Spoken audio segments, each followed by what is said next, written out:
Yung plastic niya mga boss. Huwag nyo kakalimutan tanggalin yan mga boss. Masusunog to guys kapag kinalimutan nyo yan.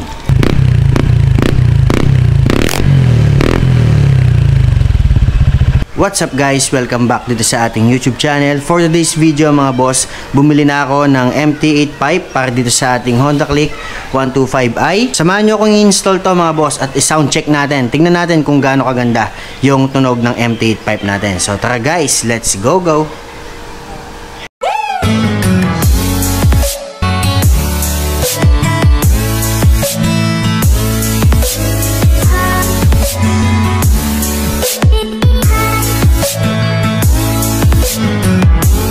Unboxing time mga boss. Check natin kung gaano kaganda to.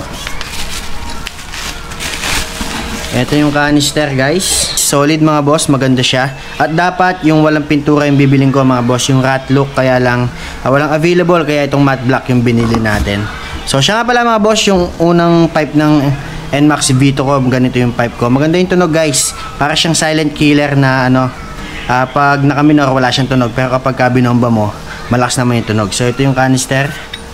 At ito yung elbow niya guys.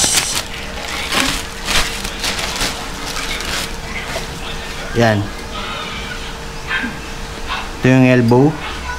So, huwag na natin patagalin to mga boss. Install na natin dito sa ating Honda Click 125i.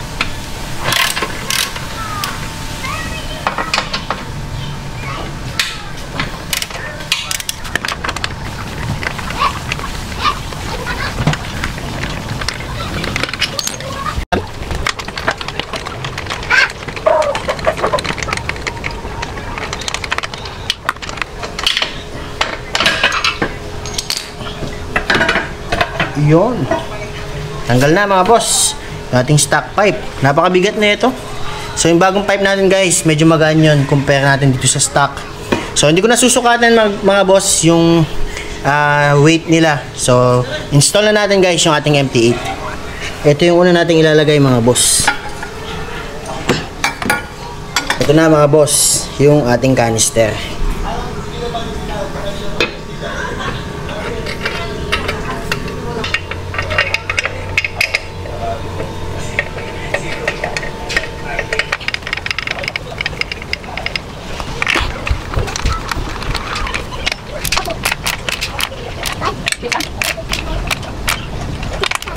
At yun mga boss, natapos ko nang na-install itong ating MT8 pipe. So ito na yung itsura niya guys dito sa ating Honda Click 125i. Ang hindi ko lang masyadong nagustuhan mga boss, medyo tabingin ng konti yung pipe natin. Pero okay naman siya, yun lang yung medyo hindi ko nagustuhan mga boss. Tapos sa elbow, okay naman, wala naman sumasayad dyan. Saktong sakto, pati yung canister. Sakto siya mga boss, pero syempre, yan o. Hindi lang siya perfect mga boss. Pati sa baba. Medyo nakaano ng konti. Pero yung tornilyo guys, sakto-sakto na yan. At ito yung itsura niya mga boss, nitong MT8 pipe dito sa ating Honda Click 125i.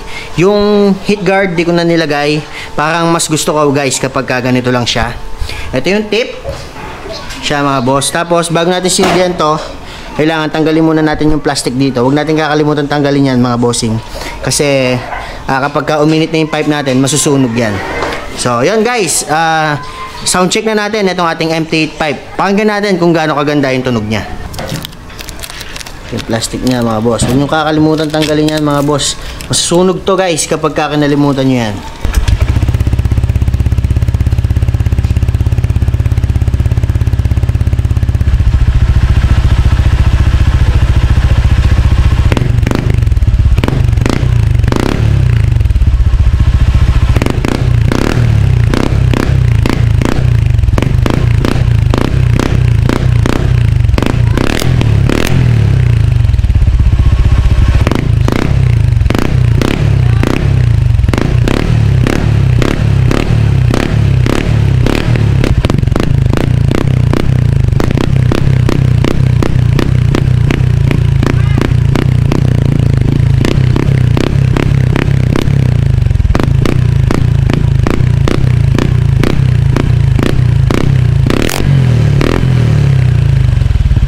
So yun guys, nadinig nyo na yung tunog na itong ating MT8. So ang unang napansin ko mga boss, medyo mahina lang yung tunog niya guys. Hindi talaga siya yung parang maingay na maingay. Sakto lang siya. Hindi siya yung katulad ng inaasahan ko mga boss na malakas. Yung katulad ng Apido. Yung Apido talagang malutong na malutong yun mga boss. Pero ito guys, para sa akin, mas gusto ko to kasi sakto lang siya. Hindi siya masyadong bulahaw.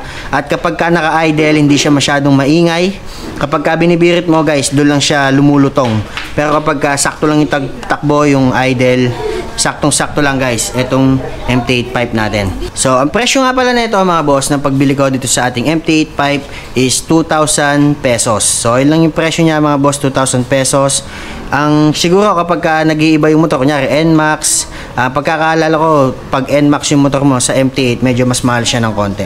Pero ito, 2,000 pesos guys, itong ating MT8 pipe. So, yun lang no mga boss, ulitin ko yung di ko lang masyadong gusto.